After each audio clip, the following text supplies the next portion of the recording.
Health, which is a concern of all, is not given its due priority. If we have had challenges for the past 10 years,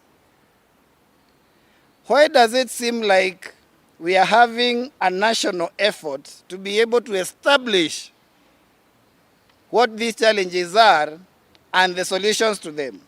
Health service delivery has been greatly compromised by shortage of healthcare workers, unavailability of essential supplies and equipment, numerous strike industrial actions, and shortage of specialized health workforce. Kenyans need to get healthcare.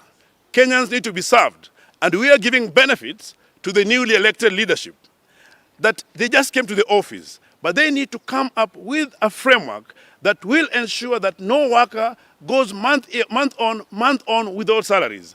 It is important that every governor who has come to the office, it is important that the Ministry of Health, it's important for the President to ensure that the workers in the civil service, effective in the month of October, do not work for months without salaries. We want a task force in place which can involve all of us.